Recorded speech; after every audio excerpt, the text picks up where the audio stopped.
if that's what it is, like if that's what you're gonna be doing, you need to be able to find that happy place in anything.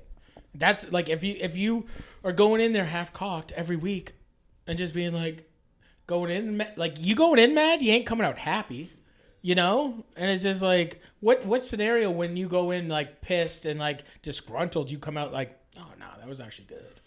You know, like you have to go in with that openness. You got to go in with that like mindset where you're like, you know, working at Dunkin', working at anything, like we're being a pipe fitter, being a plumber, being trades, like getting into trades, getting into anything. It's just like the thing about trades is I think it's such a beautiful thing. Like I think it's just like the thing that I like, you know, being able to go anywhere in the world and contribute, and like you could go anywhere in the world and be a plumber.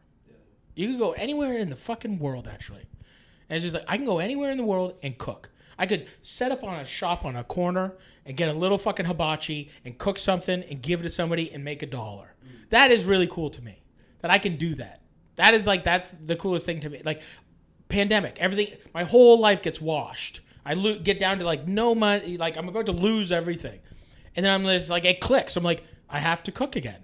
And I'm like, I'm going to go make barbecue. I'm going to go make barbecue in a parking lot and I'm going to sell it to people. And then all of a sudden, I got 1,000 people coming a day. Wow. All of a sudden, I was just like, oh, I just made hella money. Like, I was just like, oh. And then I took that and, like, flipped it into a Matty's Patties. And then I flipped that into fucking fun. Like, it was just like, I just took everything and just, like, flipped it. But it is, like, it's just, like, being like, no, you got to, like, it is the process. It is the work. It is, like, doing the job, which is, it should be very fulfilling. You're like, plumbing is, like, an integral part of this whole world. It's that's the thing is like everyone's got a twist. Trades should be like held in this high respect. We need that. Needs should out like why the fuck everyone's watching fucking Fashion Week? It's just like people should be watching fucking Plumbing Week. Where's Sharks Week? It's like it should be like, dude, look at there ain't no stonemasons. Yeah, you know, it is a wild thing because it is it's true. Like a lot of people are leaving. You know, the restaurant industry. A lot of people are like, there's a mass exodus in a lot of like trades and things and stuff like that, where it's just like, if we all stay and if we all do what we feel is best, won't that industry ripple? If everyone dips, then who's left to change and who's left to uplift and who's left to like bring this new knowledge and this new language and like new understanding to these people? If everyone dips, it's just like, okay, all the assholes are left.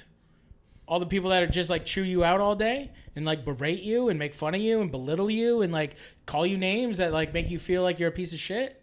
That's not cool. Like we need to be like, don't dip, stay, change from the inside. You can't change from the, like, can you change from the out? Can you change? You could like, you know, these industries and these things. It's like, you can't change from the outside. You got to be in the House of Commons. You want to rewrite laws, you got to go and be whatever the fuck that is. I don't know exactly. I'm not a politician. But you ain't changing it from fucking put an infographic up. You know, you got to get in there. You know? What initially drew you to cooking? Because before that, like, what were you doing? Well, it was just to go to college. Like, I was a piece of shit high school student. I didn't give a fuck. I just fought, sold drugs, fucking went to hardcore shows. I didn't give a fuck. You know, I had no interests. There was no, you know, growing up in a small town, you know, I was like a fat hardcore kid with like dyed black hair and nail polish and fucking, you know, like whatever. I was like a freak, you know? And so it was just like one of those things where it's just, my brothers were like norms, you know, fucking construction guy and a fucking roofer, you know? And they used to make fun of me because I wanted to watch like Basquiat movies and like look at art and like check out shit, and you know, and like they'd make fun of me for like watching like fucking or like listening to hardcore and like, you know, be like, what the fuck is this bullshit, you know? And they're listening to like Creed, and you're like, oh my bad, yeah, let's go. But it is just getting to the like the means was to get to the city. That's it. It wasn't like I wanted to move. The only way that my parents were like, cooking school's cheap in Canada. So it's just like, I think there's like 4 semesters in a year and they're like $2,500 a semester kind of thing. Like it wasn't like it's like a little trade school. Like it's not that expensive. So it was like something that my parents could help me out on. I didn't have to take out a loan. And you know?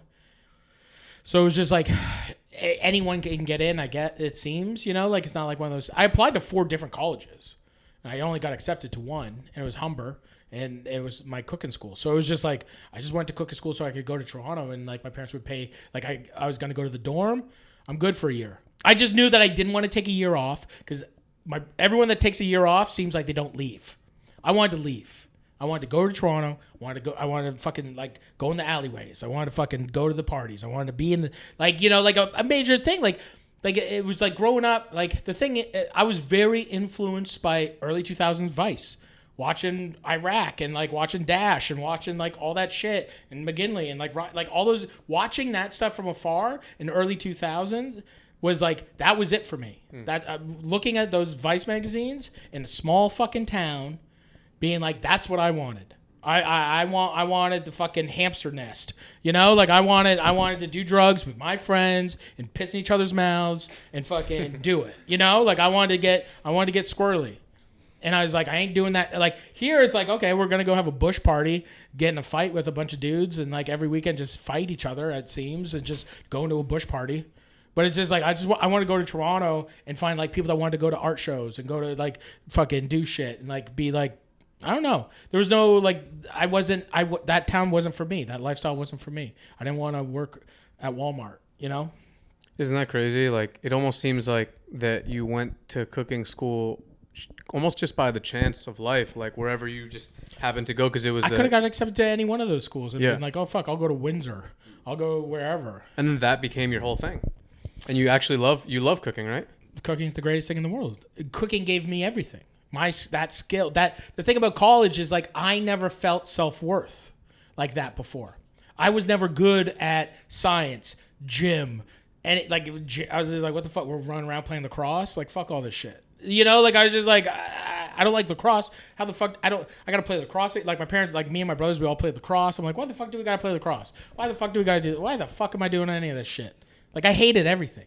I hated everything. Like I just wanted to like.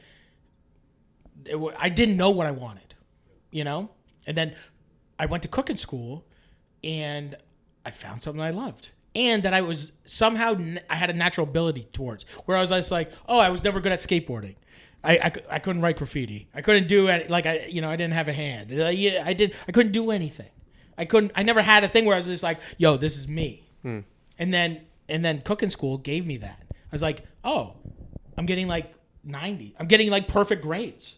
Because I can debone a chicken, I can make it stock, I can fucking listen to my chef just told me to make hollandaise and showed me, and I just did it.